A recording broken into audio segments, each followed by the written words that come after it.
Tamatlah sudah fakir mengarang, syair makrifat dinamakan orang.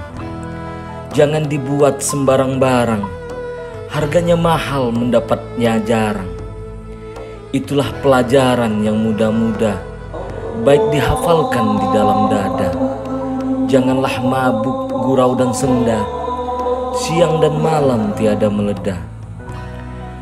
Fakir yang doib mengharap rahmat, kepada Rasul minta syafaat, mengampuni dosa yang diperbuat, masuk ke surga yang tinggi pangkat.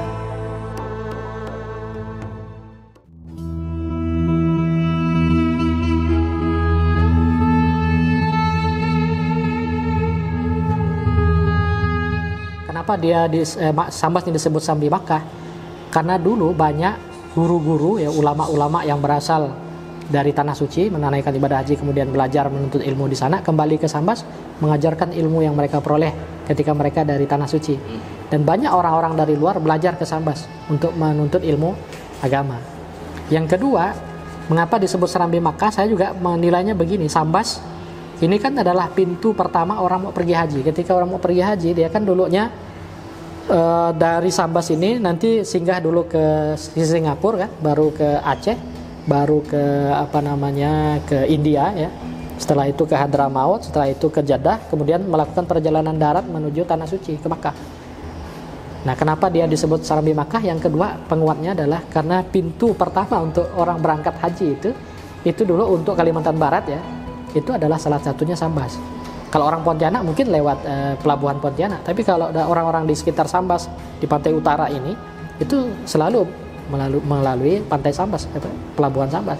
Pelabuhan Sambas ke Singapura, Singapura ke Aceh, Aceh ke Gujarat, India, setelah itu ke Hadramaut, Yaman Selatan, setelah itu ke Jeddah, dari Jeddah melakukan perjalanan darat ke Makkah dan Madinah. Nah, itu menunjukkan bahwa Sambas itu Serambi Makkah. Banyak beberapa orang kemudian mempersoalkan apakah Sambas disebut Serambi Makkah itu hanya klaim, ya, pengakuan saja dari orang Sambas. Ternyata saya jawab bahwa gelar Sambas Serambi Makkah itu bukan orang Sambas yang menyebutnya. Ulama-ulama dari Pontianak seperti Syekh Abdurrani Mahmud Al-Yamani justru memberi gelar itu, bahwa Sambas adalah Serambi Makkahnya Kalimantan Barat. Nah, jadi gelar ini bukan berasal dari orang Sambas sendiri, tetapi justru pengakuan itu justru datang dari luar.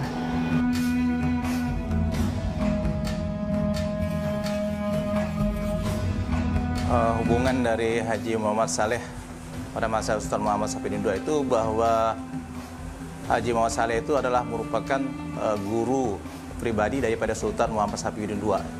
Jadi hubungan secara pribadi sangat dekat sekali, bahwa Haji Muhammad Saleh itu memang ditugaskan oleh ayahandanya itu Sultan Abu Bakar Tajuddin II itu untuk menjadi pengasuh sekaligus guru spiritual daripada Sultan Muhammad Safieddin II. Bahkan sebelum Sultan Muhammad Safieddin II itu menjadi sultan tuh, waktu beliau disekolahkan ke Jawa, jadi oleh Sultan Safieddin II itu Haji Muhammad Saleh itu juga diikutkan, ikut kemanapun beliau pergi. Itu jadi dari sekian banyak guru-guru spiritual atau guru-guru yang mengajar Sultan Muhammad Safieddin II itu, jadi Haji Muhammad Saleh itu yang paling istimewa gitu, yang dipercayakan oleh Sultan Abu Bakar Tajuddin sebagai pengasuh beliau dari beliau kecil sampai ke dewasa.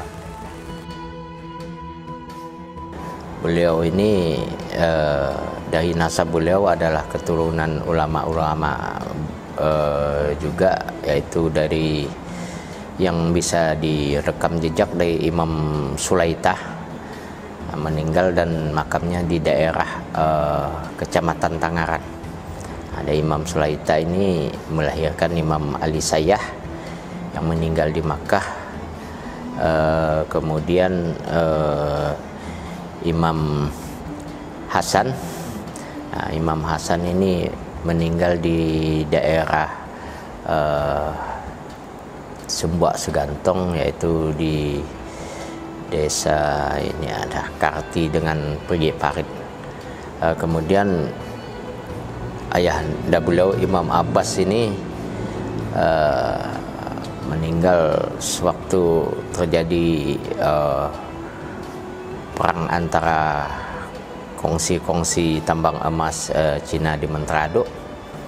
Dan beliau ini Haji Muhammad Saleh lahir tahun 1814 dan meninggal 1886, berumur kurang lebih 75 tahun. Beliau ini adalah guru mengajinya Sultan Muhammad Sapiuddin II dalam silsilah Kesultanan Sambas. Zaman kejayaan dan keemasan Kesultanan Sambas ini pada era Sultan Muhammad Sapiuddin, di mana ada aspek ekonomi dan banyak dilahirkan ulama-ulama di Sambas. Kemungkinan besar beliau ini adalah juga salah satu murid dari Syekh Muhammad Khatib As-Sambasi, ulama besar Sambas yang menyatukan metode tarekat Qadariyah dan Naqsabandiyah. Dan murid-murid beliau ini adalah ulama, melahirkan ulama-ulama besar di Nusantara. Ini adalah makam Haji Muhammad Soleh beserta istri beliau, ada 4 orang dan anak-anak beliau nih. Jadi hubungan beliau dengan Sultan Muhammad Sapiuddin ini memang agak unik.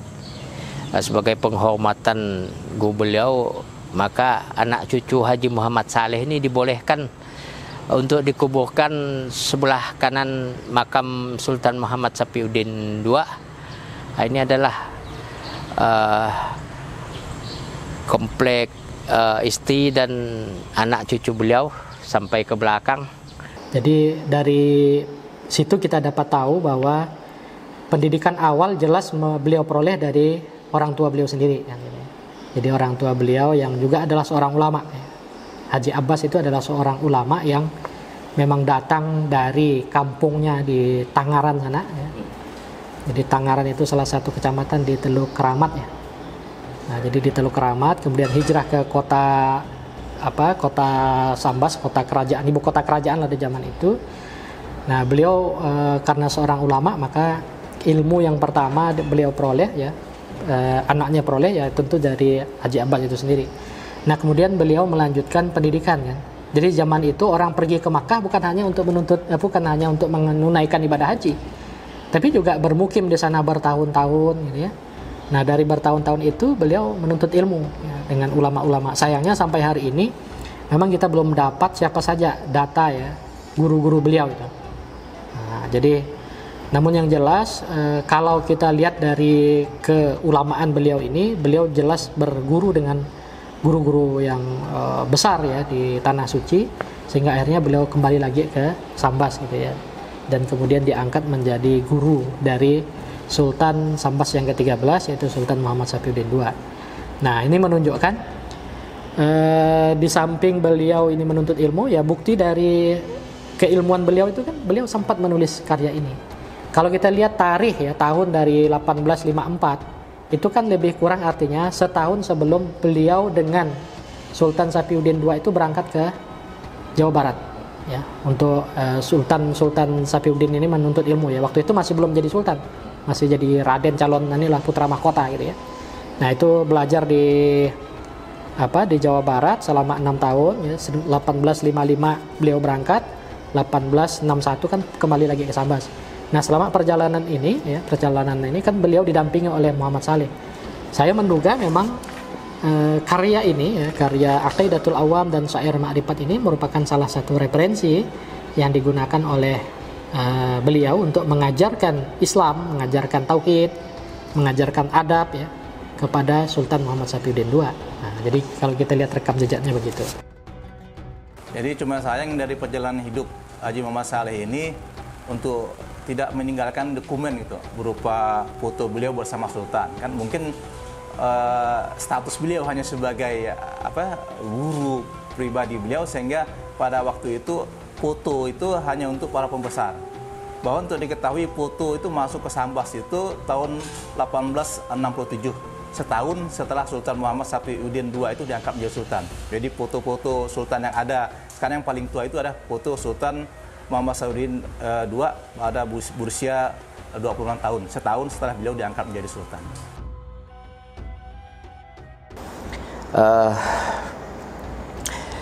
Beliau ini mempunyai istri 4 orang, anak 21, kemudian cucu 108. Dan uyut saya adalah salah satu dari generasi kalau bahasa ini uyut, jadi generasi kelima dari beliau. Kiprah beliau ini cukup memberikan rekam jejak yang cukup inilah fantastis terhadap aspek-aspek psikologis dari Sultan Muhammad Sapiuddin, sehingga dari aspek-aspek keagamaan dan modernitas yang dilakukan Sapiuddin, karena Sultan Muhammad Sapiuddin ini boleh dikatakan antara ilmu dunia dan akhirat lengkap lah.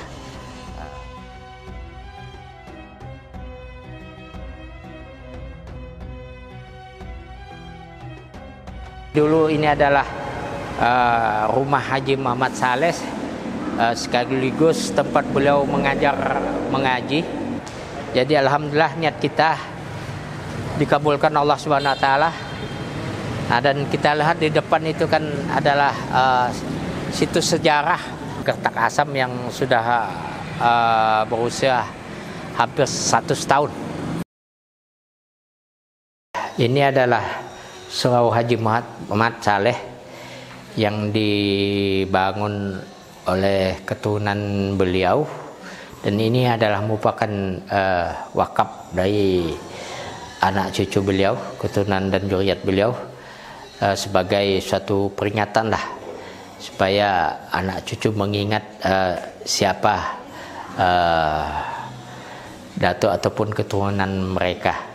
Jadi keturunan ini banyak mewakafkan harta warisan juga untuk digunakan oleh halayak ramai. Di antaranya juga ada bangunan PAUD di desa Lubuk Dagang, dusun Kampung Dagang Barat. Kemudian ada lapangan bola Guru Bakri. Guru Bakri itu adalah salah satu cucu beliau, dan komplek pemakaman khusus untuk keluarga Haji Muhammad Saleh. Dan juga kita ini kan kita berikan juga untuk masyarakat umum yang ada di belakang surau ini. Nah, di depan ini ada tempat anak-anak belajar TPA. Nah, memang sangat disayangkanlah banyak kitab beliau ini hilang. Jadi rekam jejak tentang karya beliau ini hanya sedikit saja yang bisa kita ketahui. Tapi hubungan kami sampai sekarang dengan Kesultanan Sambas zaman anak cukup akrab dan sampai sekarang lah. Terutama saya lah. Kebetulan saya ini di DPRD Provinsi Kalimantan Barat, ya punya tanggung jawab moral lah tentang hubungan silaturahmi antara Kesultanan Sambas dan anak cucu beliau, dan sampai sekarang kita juga punya tanggung jawab menyupport lah aspek-aspek fasilitas di Istana Al-Wad Siklubi lah. Oleh karena itu saya melihat, jadi karena kita punya jejak sejarah yang maju ya dalam konteks keislaman, jadi kedepannya saya juga akan melihat itu sebagai sebuah prospek. Apalagi berdirinya ada Man Ice kan, kemudian ada berdiri pondok pesantren, kemudian madrasah, pondok-pondok pesantren, tahfiz Quran juga banyak berdiri di Sambas. Mudah-mudahan ini kemudian menjadi pemantik ya, menjadi pemicu agar citra dari Sambas sebagai pusat keilmuan Islam di masa lalu di Kalimantan Barat itu bisa kembali di masa depan.